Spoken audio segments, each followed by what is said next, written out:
გამორჩენილი მხარის, ზოგადად ბორჩალოს წოდებულის, ორი მივარდნილი და მიყრუებული სოფელი, წერაქვი და სიონის სამუდამოდ შევიდა ისტორიაში, რადგან იქ დიდი მწერალი და საზოგადო მოღვაწე მიხეილ ჯავახიშვილი დაიბადა. იგი დაიბადა 1880 წლის 8 ნოემბერს.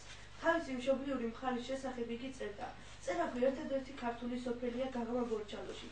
მეორე ქართული სოფელი მამაჩემო გააშენა, იქვე მახლობლად და სიონი დაარქვა. ამ ადგილას ბევრჯერ განუცდია დარბევა, გაპარტახება, მტერმა მრავალჯერ დაუარა და ააოხრა მისი მიდამოები, მაგრამ ეს მხარე მალევე იშუშებდა იარებს და კვლავ აღსდგებოდა. მან 13 წლამდე წერაქვში გაატარა. შემდეგ ოჯახი მამამისის საბას მიერ დაარსებულ სოფელ სიონში გადასახლდა და იქ დაიდობინა. ლაღად და უდარდელად გაიარა მისმა ბავშვებმა.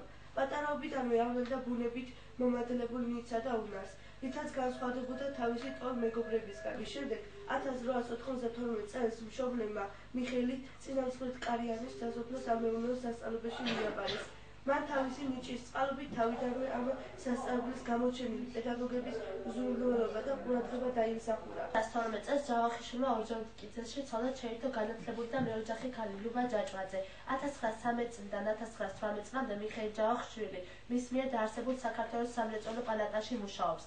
1923 წელი ფრიად მნიშვნელოვანი თარიღია როგორც ჯავახიშვილის, ასევე თანამედროვე ქართულ ლიტერატურაში. ამ წელს დაწერა ტყის კაცი და საბოლოოდ დაუბრუნდა მწერლობას. ამის შემდეგ სიცოცხლის უკანასკნელ წუთამდე სამწერლო კალამი არ გაუგდია ხელიდან. 23 წლიდან 1931 წლამდე დაწერა ცნობილი რომანები: ყვაჭი ყვაჭარტიანზე, ჯაყოს ხიზნები, არსენა მარაბდელი, ქალის ტვირთი, გივი შადური და რამდენიმე ათეული მოთხრობა და ლექსები. და თუ ვერ უზიდებ ძიმელოდები, თუ ვერ ვიპოვე გაღმარიონი, 6 კამეჩი შემიბით წვილად, ცოლი, ქეთო და არიფიონი, სხვანურინ მოვა, მოსძებნის სადმე, ბორცვი, ხრიოკი დენარიონი, მიმაგდეთობლად, დახკარეთ ზედლად, ჯაყოს ხიზნები, ყამირიონი. დამიგალობეთ ერთხმად არიფნო, იმერ ამერნო, სანდრო დაილო, დიდება შენსა მოთმინებასა, ადრე მოსულო, ჯავახიშვილო, ერთადერთი მყავს, დარჩება ობლად, ხელი დაავლეთ, იქნები შვილოთ.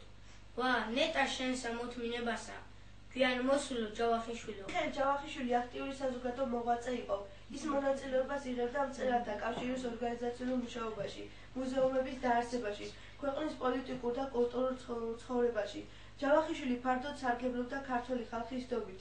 ის არჩეული იყო ამიერკავკასიის ცენტრალური აღმასრულებელი კომიტეტის, მწერალთა კავშირის გამგეობის, მისი პრეზიდიუმის, ქართული ენის ნორმების დამდგენი კომისიის, ლიტერატურული ფონდის, რუსთაველის ჭავჭავაძის, პუშკინის საიუბილეო კომიტეტის წევრი. 37 წლის 13 აგვისტოს დააპატიმრეს. მას ჯაშუშობაში დასდეს ბრალი, შეიარაღებული აჯანყების მომზადებაში, ამზადებდა ტერორისტულ აქტებს. მწერალთა კავშირის სხდომის გამომცემლებმა ერთხმად აღნიშნეს, რომ ჯავახიშვილი იცავდა ფაშისტურ სისხლის თეორიას.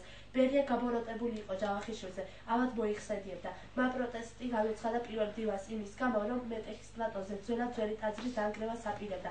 ტაძარი გადარჩა, მწერალს თამარი ნაბეჯი კი არ აპატიეს. 1927 წლის 30 სექტემბერს მიხეილ ჯავახიშვილი თბილისში დახვრიტეს. როგორ ასიქმ, როგორ ახარ? ძალიან კარგად ბრძანდები, შენი წივი. ოძახში როგორ ახარ?